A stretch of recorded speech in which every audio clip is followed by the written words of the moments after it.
dans les vastes savanes et forêts de l'Afrique de l'Ouest, naît vers 1830 un homme qui allait devenir le cauchemar des colonisateurs français. Son nom, Samori Touré. Plus tard connu comme l'Almami Samori, le grand résistant et fondateur de l'empire Wassoulou. Issu d'une famille modeste de commerçants mandingues, Samori grandit dans la région de l'actuelle Guinée. Dès son jeune âge, il montre une intelligence exceptionnelle et un grand courage. Après avoir été capturé puis libéré, il décide de consacrer sa vie à unir son peuple et à résister à l'invasion étrangère.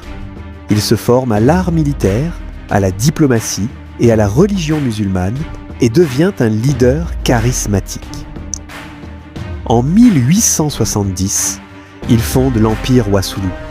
Il crée une armée moderne et disciplinée, équipée d'armes à feu, qu'il fait venir par le commerce. Samori met en place un système administratif efficace, encourage l'agriculture et l'éducation coranique. Il unifie de nombreux peuples mandingues, peuls et autres ethnies sous une même bannière. Pendant plus de 20 ans, de 1880 à 1898, il mène une résistance héroïque contre l'armée française.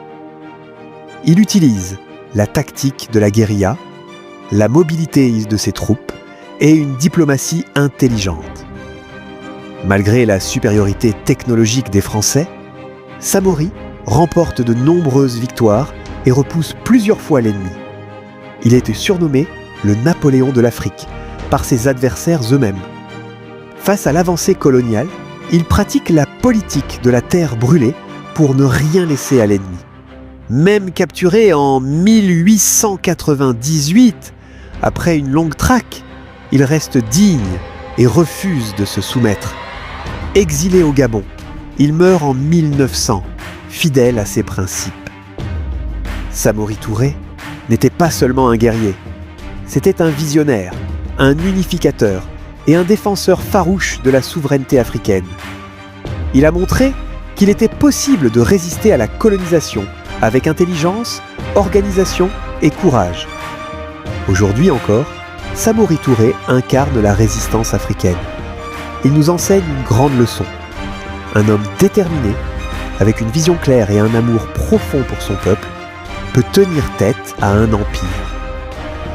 L'Almami reste un symbole éternel de dignité, de résilience et de fierté africaine.